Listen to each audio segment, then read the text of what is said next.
Olá, eu sou Moisés, seja muito bem-vindo à série The Good Book. Esta é a série onde eu estou lendo toda a Bíblia Sagrada. Já lemos os 4 evangelhos e agora estamos no livro de Atos. Você que não acompanhou essa leitura, comece lá na playlist Mateus, que nós iremos até Apocalipse e completaremos todo o Novo Testamento. Então, iniciaremos o Velho Testamento a partir do livro de Gênesis, completando assim toda a Bíblia Sagrada. Obrigado a você que nos acompanha diariamente. A você que é novo, por favor, clique aí no botão inscrever-se, ative as notificações, compartilhe o nosso conteúdo, não esqueça de deixar seu comentário e também o seu like para que o conteúdo tenha mais alcance e seja distribuído mais dentro da plataforma, tá bom? Que Deus te abençoe. Quer nos ouvir em áudio? Também estamos nas plataformas de áudio Apple Podcast e também no Spotify. Vamos lá, a Bíblia de leitura desta série é a de estudo de John Wesley da Sociedade Bíblica Brasileira.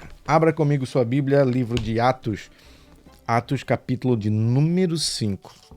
No capítulo 4, no vídeo anterior, nós tivemos os títulos Pedro e João diante do Sinédrio, a igreja em oração, a comunidade cristã e a oferta de Barnabé. Vamos agora ao título Ananias e Safira, iniciando o capítulo de número 5 do livro de Atos. Entretanto, certo homem chamado Ananias, com a sua mulher Safira, vendeu uma propriedade, mas reteve uma parte do dinheiro. E Safira estava ciente disso. Levando o restante, depositou aos pés dos apóstolos. Então Pedro disse: Ananias, por que você permitiu que Satanás enchesse o seu coração para que você mentisse ao Espírito Santo retendo parte do valor do campo? Não é verdade que, conservando a propriedade, seria sua? E depois de vendida o dinheiro, não estaria em seu poder? Por que você decidiu fazer uma coisa dessa? Você não mentiu para os homens, mas para Deus. Ouvindo estas palavras, Ananias caiu morto, e sobreveio grande temor a todos os que souberam do que tinha acontecido. Levantando-se os moços, cobriram o corpo de Ananias e, levando-o para fora, o sepultaram. Quase 3 horas depois, entrou a mulher de Ananias, sem saber o que tinha acontecido. Então Pedro, dirigindo-se a ela, perguntou: Diga-me, foi por este valor que vocês venderam aquela terra? Ela então respondeu: Sim, foi por esse valor. Então Pedro disse: Porque vocês entraram em acordo para tentar o Espírito do Senhor? Eis aí à porta os pés dos que sepultaram o seu marido, e eles levarão você também. No mesmo instante ela caiu aos pés de Pedro e morreu. Entrando os moços, viram que ela estava morta e, levando-a, sepultaram-na ao lado do marido. E sobreveio grande temor a toda a igreja e todos aqueles que ouviram falar destes acontecimentos. Sinais e prodígios, versículo 12. Muitos sinais e prodígios eram feitos entre o povo pelas mãos dos apóstolos, e todos costumavam se reunir de comum acordo no pórtico de Salomão. Mas dos restantes ninguém ousava juntar-se a eles. Porém, o povo tinha grande admiração por eles, e aumentava sempre mais o número de crentes no Senhor, uma multidão de homens e mulheres, a ponto de levarem os enfermos até pelas ruas e os colocarem sobre leitos e macas, para que, ao passar Pedro, ao menos a sua sombra se projetasse sobre alguns deles. Vinha também muita gente das cidades vizinhas de Jerusalém, levando doentes e atormentados pelos espíritos imundos, e todos eram curados. A perseguição aos apóstolos. Versículo de número 17. Levantando-se, porém, o sumo sacerdote e todos os que estavam com ele, isto é, o partido dos saduceus, ficaram com muita inveja. Prenderam os apóstolos e os recolheram à prisão pública. Mas de noite um anjo do Senhor abriu as portas da prisão e, levando-os para fora, lhes disse: Vão ao templo e digam ao povo todas as palavras desta vida. Tendo ouvido isto, logo ao amanhecer entraram no templo e ensinavam. Quando chegaram o sumo sacerdote e os que estavam com ele, convocaram o sinédrio e todo o conselho dos anciãos do povo de Israel e mandaram buscar os apóstolos na prisão.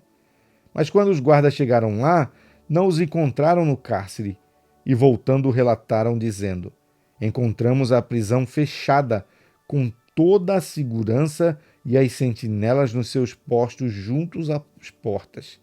Mas, abrindo as portas, não encontramos ninguém dentro. Quando o capitão do templo e os principais sacerdotes ouviram estas informações, ficaram perplexos a respeito deles e do que viria a ser isto. Nesse momento, alguém chegou e lhes comunicou: vejam, os homens que os senhores prenderam estão no templo ensinando o povo. Então o capitão e os guardas foram e os trouxeram sem violência, porque temiam ser apedrejados pelo povo. Trouxeram os apóstolos, apresentando-os ao sinédrio, e o sumo sacerdote os interrogou, dizendo: não é verdade que ordenamos expressamente que vocês não ensinem nesse nome? No entanto, vocês encheram Jerusalém com a doutrina de vocês e ainda querem lançar sobre nós o sangue desse homem. Então Pedro e os demais apóstolos afirmaram: é mais importante obedecer a Deus do que aos homens. O Deus de nossos pais ressuscitou Jesus, a quem vocês mataram, pendurando-o no madeiro. Deus, porém, com a sua mão direita, o exaltou a príncipe e salvador, a fim de conceder a Israel o arrependimento e a remissão dos pecados. E nós somos testemunhas destes fatos. Nós e o Espírito Santo que Deus deu aos que lhes obedecem. Eles, porém, ouvindo isso, se enfureceram e queriam matá-los. O parecer de Gamaliel, versículo 34. Mas levantando-se no sinédrio um fariseu chamado Gamaliel, mestre da lei, respeitado por todo o povo, mandou que os apóstolos fossem levados para fora por um momento. Então disse ao sinédrio: israelitas, tenham cuidado com o que vão fazer a estes homens, porque algum tempo atrás se levantou Teudas, dizendo ser alguém muito importante, ao qual se juntaram cerca de 400 homens. Mas ele foi morto e todos os que lhe obedeciam se dispersaram e foram reduzidos a nada. Depois desse, levantou-se Judas, o galileu, nos dias do recenseamento, e levou muitos consigo. Também este foi morto, e todos os que lhe obedeciam foram dispersos. Neste caso de agora, digo a vocês: não façam nada contra estes homens. Deixem que vão embora, porque se este plano ou esta obra vem de homens, será destruído. Mas se vem de Deus, vocês não poderão destruí-los e correm o risco de estar lutando contra Deus.